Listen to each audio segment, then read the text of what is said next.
Hi students, very happy good afternoon to all. I hope you all are good and safe. Today we are going to see lesson number 7, people with physical disabilities. So all of you take your textbook, okay?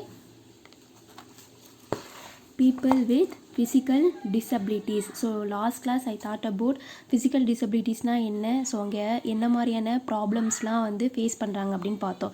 First physical டிசபிலிட்டிஸ்னால் என்ன அப்படின்னா, உடல் ஊனமுற்றோர்களை தான் நம்ம என்னன்னு சொல்லுவோம், physical disabilities அப்படின்னு சொல்லுவோம். ஓகே, ஸோ அவங்க டே டு டே லைஃப்பில் என்ன மாதிரியான ப்ராப்ளம்ஸ்லாம் வந்து அவங்க எதிர்கொள்கிறாங்க, அவங்களுடைய ரெகுலர் லைஃப் வந்து எப்படி இருக்கும் அப்படின்றத பார்த்தோம். கரெக்டாக? So today page number 8 understanding concept நம்ம பார்க்க போகிறோம். Okay, so all of you take your textbook. As you saw, people with physical disabilities are like any other peoples. However, their limitations sometimes put some challenges in front of them. Let us understand them and find out how we can support them. So அவங்களுக்கு வந்து some limitations இருக்குது, some challenges வந்து அவங்க முன்னாடி இருக்குதுன்னு சொல்கிறாங்க. So அதை நம்ம புரிஞ்சுக்கணும், புரிஞ்சுக்கிட்டு எந்த விதத்தில் நம்ம அவங்களுக்கு ஹெல்ப் பண்ண முடியும் அப்படின்றத நம்ம பார்க்கணுன்னு சொல்கிறாங்க. Okay, let us understand them and find out how we can support them. So ஃபிசிக்கலாக என்ன மாதிரியான சேலஞ்சஸ் இருக்குது, என்ன மாதிரியான சவால்கள்லாம் அவங்களுக்கு இருக்குதுன்னு பார்க்கலாம்.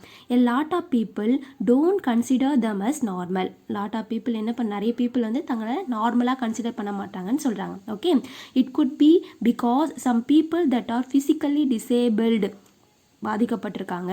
cannot எப்படிலாம் பாதிக்கப்பட்டிருக்காங்க, walk, see, hear, talk, think or learn. வாக்னா என்ன, நடக்க முடியாமல், பார்க்க முடியாமல், கேட்க முடியாமல், நெக்ஸ்ட் வந்து நடக்க முடியாமல், திங்க் பண்ண முடியாமல், லேர்ன் பண்ண முடியாமல் இருக்காங்கன்னு சொல்கிறாங்க. Okay, some challenges that they face are that not all places are easy to enter for them. So எல்லா பிளேசஸ்லையும் உங்களால் ஈஸியாக என்டர் ஆக முடியல, சம் டிஃபிகல்ட்டிஸ் இருக்குது அப்படின்னு சொல்கிறாங்க. Okay, example blinding without wheelchair ramp are difficult for them to move. So blinding, கண்ணு தெரியாதவங்க என்ன பண்ணுறாங்க, வீல் சேர் ரேம்ப் இல்லாமல் அவங்களால ஒரு பிளேஸ்லேருந்து இன்னொரு பிளேஸ்க்கு வந்து மூவ் ஆக முடியல அப்படின்னு சொல்கிறாங்க. It is one of the difficult.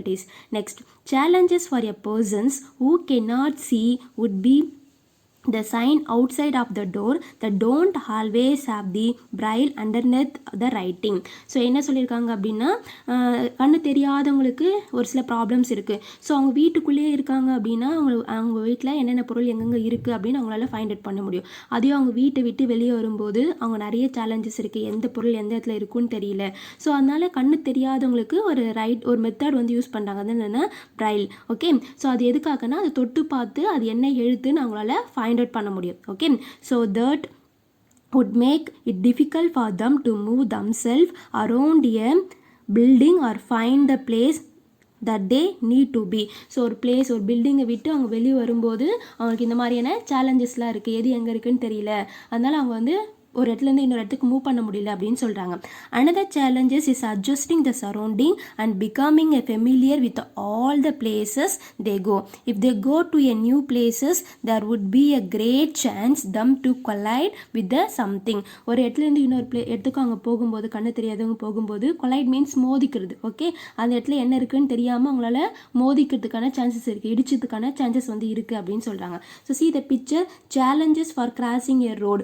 ஒரு கண்ணு தெரியாதவங்க ஒரு ரோடை கிராஸ் பண்ணும்போது ஒருத்தங்க அவங்க டிபெண்ட் பண்ணியிருக்காங்க. ஓகே, அவங்களால இண்டிவிஜுவலாக ஒரு இடத்துலேருந்து இன்னொரு இடத்துக்கு மூவ் பண்ண முடியாது. ஸோ யாராச்சும் ஒருத்தர் ஹெல்ப் பண்ணால் தான் என்ன பண்ண முடியும், அவங்களால ஒரு இடத்துலேருந்து இன்னொரு இடத்துக்கு மூவ் பண்ண முடியும். வீல் சேர் இருந்தால் தான் ஒரு இடத்துலேருந்து இன்னொரு இடத்துக்கு அவங்களால போக முடியும். ஸோ இந்த மாதிரியான ஃபிசிக்கலான சேலஞ்சஸ்லாம் வந்து அவங்களுக்கு இருக்குது அப்படின்னு சொல்கிறாங்க. யாருக்கு, பிளைண்டிங் பர்சனுக்கு. ஓகே, ஸோ அதுவே நெக்ஸ்ட் பேராகிராஃப் பாருங்கள். A challenge for a persons who cannot speak would be to get a job since most job requiring talking. So இது வந்து கண்ணு தெரியாதவங்களுக்கு பார்த்தோம். இப்போ நம்ம என்ன பார்த்துட்ருக்கோம் அப்படின்னா, பேச முடியாதவங்க என்ன மாதிரியான சேலஞ்சஸ்லாம் இருக்குது அப்படின்னா, ஜாப், வேலை. Okay, most of the job எதை பேஸ் பண்ணியிருக்குன்னா பேசுகிறத பொறுத்து தான் இருக்குன்னு சொல்கிறாங்க. Most of the job requiring docking.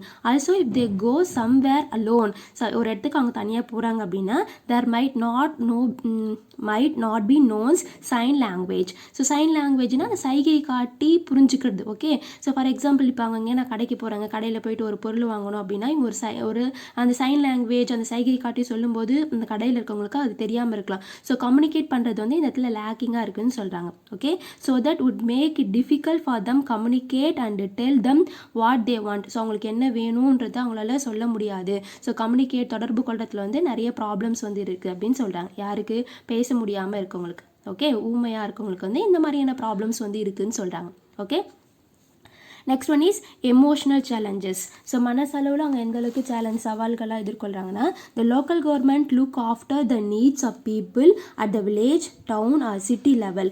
It has 2 levels, urban and village local government. The local government there are divided into 2 types. என்னவா பிரிக்கிறாங்க? Urban local government and village local கவர்மெண்ட்டாக பிரிக்கிறாங்கன்னு சொல்கிறாங்க. Okay, sometimes people with physical disabilities are not respected. So அவங்க நம்ம நிறைய time நம்ம என்ன பண்ணுறோம், அவங்களுக்கு வந்து மரியாதையை கொடுக்க மாட்டோம்னு சொல்கிறாங்க. they are ill treated. அவங்கள வந்து நம்ம கேவலமாக நடத்துறோம்னு சொல்கிறாங்க. are not given support necessary. அவங்களை நம்ம சப்போர்ட் பண்ண மாட்டோம். at other times people pass comments at them or make fun of them or call them the names. sometimes என்ன பண்ணுறோம், அவங்கள ஒரு கமெண்ட்ஸ் ஏதாச்சும் அவங்கள பற்றி நம்ம கமெண்ட்ஸ் பண்ணுறது, நெக்ஸ்ட் வந்து அவங்கள வச்சு ஒரு விளையாட்டுத்தனமாக ஏதாச்சும் சொல்கிறது, அவங்கள அந்த நேம் வச்சு கூப்பிட்றது, கண்ணு தெரியாதவங்க, காது கேட்காதவங்க, நடக்க முடியாதவங்க அப்படின்னு சொல்லி அவங்கள பேர் வச்சு கூப்பிட்றது, இந்த மாதிரிலாம் வந்து நடக்குதுன்னு சொல்கிறாங்க. it could be either at home, schools, at work, in public. So இது எங்கெல்லாம் நடக்குது அப்படின்னு பார்த்தோன்னா அவங்க ஸ்கூலில், ஹோமில், இல்லை பப்ளிக் இடத்துல, பொது இடங்களில் வந்து இது நடக்குதுன்னு சொல்கிறாங்க. these might become an emotional challenges for them. So இந்த மாதிரிலாம் அவங்கள கூப்பிடும்போது என்ன ஆகுது, மனசாவில் அவங்க ரொம்ப பாதிக்கப்படுறாங்கன்னு சொல்கிறாங்க. Okay, next applications. As you read earlier, people with physical disabilities might face emotional challenges just like anyone else. just as no human is like another. ஒரு ஹியூமன் மாதிரி இன்னொரு ஹியூமன் இருக்கிறது இல்லை. கரெக்டாக நான் வேறு மாதிரி இருப்பேன், நீங்கள் வேறு மாதிரி இருப்பீங்க. So the difference are here. No persons with disability is the same. அதுபோல் ஊனமுற்றவங்களும் ஒரே மாதிரியாக இருப்பாங்கன்னு இல்லை. ஓகே, அவங்களுமே டிஃப்ரெண்ட்டாக இருப்பாங்கன்னு சொல்கிறாங்க. People with same disabilities are also different.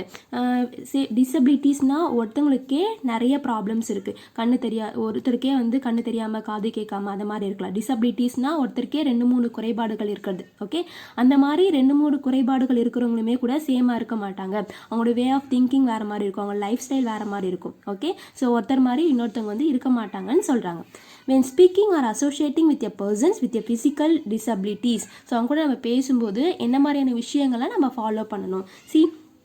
Smile, be your self. நம்ம ஃபஸ்ட்டு எக்ஸாம்பிள் அவங்க கூட நம்ம பேசும்போது எப்படி பேசணும் அப்படின்னா, சிரித்து பேசணும். பி யுவர் செல்ஃப்னா நம்ம சிரித்து அவங்க கிட்டே பேசணும்னு சொல்கிறாங்க.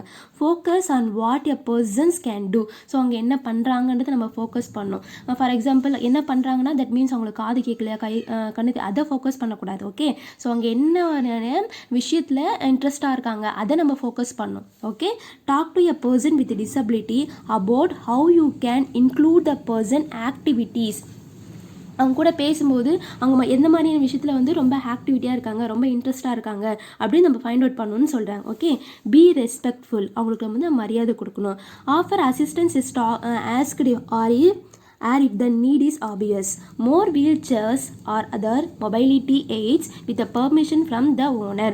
ஸோ அவங்க ஃபஸ்ட் நம்ம ரெஸ்பெக்ட் கொடுக்கணும். நெக்ஸ்ட் அவங்களுக்கு ஒரு அசிஸ்டன்ஸ், உதவியாளர் வந்து தேவைப்படுறாங்கன்னு சொல்லலாம். Okay, move wheel chair or other mobility எய்ட்ஸ்னால் மூவ் பண்ணிகிட்டே இருக்கிறது தான் mobility aids. Okay, so with permissions from the owner. இப்போ ஃபார் எக்ஸாம்பிள் நடக்க முடியாத ஒரு பர்சன் வீல் சேரில் உட்காந்துட்ருக்காங்கன்னா அவங்ககிட்ட நம்ம போய் கேட்கணும், நீங்கள் எங்கே போகிறீங்க, உங்களை நான் வந்து மூவ் பண்ணட்டுமா, உங்களை நகர்த்துட்டுமான்னு ஃபஸ்ட்டு அவங்ககிட்ட நம்ம பெர்மிஷன் கேட்கணும். அவர்கிட்ட பெர்மிஷன் கேட்காமையே நம்ம என்ன பண்ணக்கூடாது, அவரை வந்து அந்த வீல் சேர்லேருந்து மூவ் பண்ணக்கூடாது. ஓகே, ஓனர் அதான் சொல்லியிருக்காங்க, பெர்மிஷன்ஸ் ஃப்ரம் த ஓனர். அவர்கிட்ட நம்ம பர்மிஷன் கேட்டு தான் அவரை நம்ம மூவ் பண்ணணும்னு சொல்கிறாங்க. Okay, speak slowly and directly when talking to a person with hearing impairment. hearing impairment என்ன, காது கேட்காத இருக்கவங்க கிட்ட நம்ம எப்படி பேசணும், ஸ்பீக் ஸ்லோலி, பொறுமையாக பேசணும், டேரெக்டாக அவங்கள பார்த்து பேசணும். நம்ம பாட்டு ஒன்று கீழே குனிஞ்சிட்டு பேசிகிட்டே இருந்தோம்னா அவங்களுக்கு வந்து நம்ம என்ன சொல்கிறோன்றது அவங்களுக்கு புரியாது. ஓகே, ஸோ அதனால் என்ன பண்ணுவோம், ஸ்பீக் ஸ்லோலி அண்ட் டேரெக்டாக அவங்கள பார்த்து பேசணும் அப்படின்னு சொல்கிறாங்க. ஓகே, நெக்ஸ்ட் பாயிண்ட், பி பேஷண்ட்டாக இருக்கணும். Next one is be consider of the of that people feelings when talking to others. So அவங்ககிட்ட நம்ம பேசும்போது அவங்களோட ஃபீலிங்ஸை நம்ம புரிஞ்சுக்கணும்னு சொல்கிறாங்க. Be considerate of the people's feelings when talking to others. அவங்ககிட்ட நம்ம என்ன பண்ணோம், பேசும்போது அவங்களோட ஃபீலிங்ஸை அவங்களோட உணர்வுகளை நம்ம புரிஞ்சுக்கணும்னு சொல்கிறாங்க. Okay, remember that a person with a disability is not a disable woman or handicapped men. Refer to them by their names and not by these words. So அவங்க நம்ம கூப்பிடும்போது என்ன பண்ணக்கூடாது, அவங்க வந்து அவரை டிசேபிள்டு உமன், ஹேண்டிகேப்டு மென் அப்படின்னு சொல்லி அந்த பேர் வச்சுலாம் கூப்பிடக்கூடாது. அவங்களுக்குன்னு ஒரு இண்டிவிஜுவலாக ஒரு நேம் இருக்கும். ஓகே, அந்த நேம் வச்சு தான் நம்ம அவங்கள கூப்பிடணும். ஃபார் எக்ஸாம்பிள் அவங்க எங்கேயாச்சும் இப்போ இன்டர்வியூ போகிறாங்கன்னு வச்சுக்கோங்களேன். இன்டர்வியூ போகும்போது இன்டர்வியூ போயிட்டு வந்துட்டாங்க, இல்லை யாராச்சும் கேட்குறாங்கன்னா, இப்போ ஒருத்தவங்க காது கேட்காத வந்தாங்களா அவங்க, இல்லை நடக்க முடியாமல் வந்தாங்களா, இல்லை வீல் சேரில் வந்தாங்களா அவங்க, அப்படி அந்த நேம் வச்சு அவங்களுக்கு சொல்லக்கூடாது. ஓகே, அவங்களுக்குன்னு இண்டிவிஜுவலாக அவங்க பேரண்ட் ஒரு நேம் வச்சுருப்பாங்க. ஸோ அந்த நேம் வச்சு தான் நம்ம என்ன பண்ணோம், அவங்கள வந்து கூப்பிடணும் சொல்கிறாங்களோ, கால் பண்ணணும்னு சொல்கிறாங்க. ஓகே, இந்த மாதிரி டிசேபிள்டு உமன், ஹேண்டிகேப்ட் அப்படி சொல்லும்போது அவங்க வந்து எமோஷனலாக கொஞ்சம் ஃபீல் பண்ணுவாங்கன்னு சொல்கிறாங்க. Okay, all human beings like to be respected. எல்லா ஹியூமன் பீயிங்ஸுமே நம்ம என்ன பண்ணோம், எல்லா மனிதர்களுக்குமே நம்ம மரியாதை கொடுக்கணும்னு சொல்கிறாங்க. Okay, these are the points. Next, higher order thinking ஸ்கில்ல என்ன கொடுத்துருக்காங்கன்னு பாருங்கள். Once we learn to appreciate that no two people are alike and that some differences are just more noticeable. We begin to respect people with disabilities. என்ன பண்ணோம், we begin to respect people with டிசபிலிட்டிஸாக இருக்கவங்களுக்கு நம்ம respect கொடுக்கணும், மரியாதை கொடுக்கணும்னு சொல்கிறாங்க. Let us read about 2 of them who did not allow the disabilities to limit them and discuss the 2 questions with your class. So நமக்கு ஒரு 2 கீழே பிக்சர் கொடுத்துருக்காங்க, அதை பேஸ் பண்ணி ஒரு 2 பேராகிராஃப் இருக்குது, என்னென்னு பார்க்கலாம். Okay, Rajendra Singh Rahul was only 8 months old when he was affected by polio. Since then he has not been able to walk. So என்ன சொல்கிறாங்கன்னா, இவருடைய பேர் தான் அது. ஓகே, ராஜேந்திர சிங் ராகுல் 8 months இருக்கும்போது போலியோன்ற நோயால் அட்டாக் ஆகி இன்னுமே அவரால் வந்து நடக்க முடியாமல் இருக்காருன்னு சொல்கிறாங்க. Okay, since then he has been able to walk. He was motivated by his friend to pursue a career in weight lifting. So அவங்க ஃப்ரெண்டோட மோட்டிவேஷனால் அவர் என்ன பண்ணுறாரு அப்படின்னா, வெயிட் லிஃப்டிங் எடை தூக்கும் போட்டியில் வந்து அவர் பார்ட்டிசிபேட் பண்ணுறாருன்னு சொல்கிறாங்க. He started by lifting a weight 75 kgs. First அவர் என்ன கேஜில் ஸ்டார்ட் பண்ணாருன்னா 75 கிலோவில். Okay, but rigorous training and motivations made him strong enough to lift a weight 115 kgs within 6 months. So அவரோட கடுமையான முயற்சினால என்ன பண்ணார், 115 kgs வந்து 6 monthல தூக்கத்துக்கு வந்து ட்ரை பண்ணாருன்னு சொல்கிறாங்க.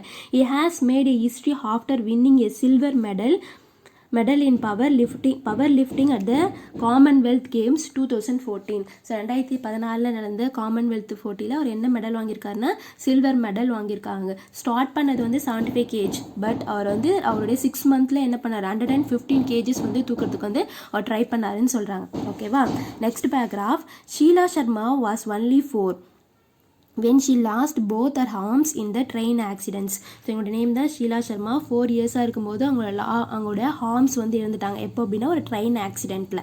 Okay, Sheela is interested in art was clear right from the childhood when she would use her mouth and feet to write and paint. So அவங்க சைல்டுஹுட்டாக சின்ன வயசுலேயே இருக்கும்போது அவங்க பெயிண்ட் பண்ணுறதுக்கு வந்து ரொம்ப இன்ட்ரெஸ்டாக இருப்பாங்கன்னு சொல்கிறாங்க. Okay, childhood when should use her mouth and feet. So அவங்க மவுத்தையும் அவங்க ஃபீட்டையும் யூஸ் பண்ணி அவங்க என்ன பண்ணுறாங்க, பெயிண்ட் பண்ண ஸ்டார்ட் பண்ணிட்டாங்க. She is today one of the India most well-known foot and mouth artists. So இந்தியாவிலே இவங்க தான் வந்து மவுத் அண்ட் ஃபுட் பெயிண்டர்ஸ் அப்படின்னு சொல்கிறாங்க.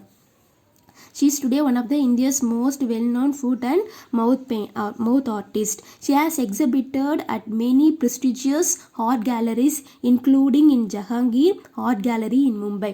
Jahangir Art Gallery மும்பையில் இருக்கு. ஸோ அங்கேயுமே எங்களோட இந்த வரைபடம் வந்து இடம்பெற்றிருக்கு அப்படின்னு சொல்கிறாங்க. Okay, she has exhibited at many prestigious art galleries including in Jahangir Art Gallery in Mumbai. So 2 பர்சனோட நேம் கொடுத்தாங்க. ஸோ ஃபஸ்ட் பர்சனோட நேம் என்னன்னா ராஜேந்திர சிங் ராகுல், செகண்ட் பர்சனோட நேம் என்னன்னா ஷீலா சர்மா. ஓகே, ஸோ இங்கே வந்து 4 years-ஆக இருக்கும்போது ஒரு ட்ரெயின் ஆக்சிடெண்ட்டில் அவங்களோட 2 ஹார்ம்ஸுமே வந்து இறந்துட்டாங்க. ஸோ அதுக்கப்புறமே என்ன பண்ணாங்க, அவங்க மவுத்தையும் அவங்களுடைய ஃபீட்டையும் யூஸ் பண்ணி ஆர்டிஸ்ட், தட் மீன்ஸ் ட்ராயிங் வரைய வந்து ட்ரை பண்ணாங்க. பட் ராகுல் வந்து 8 month-ஆக இருக்கும்போது போலியோன்ற நோயால் அவரோட கால் வந்து பாதிக்கப்பட்டது.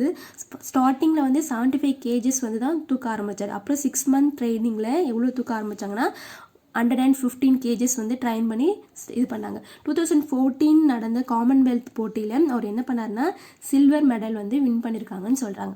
ஓகே, இதோட இந்த லெசன் வந்து completed. We will see the next class. Thank you.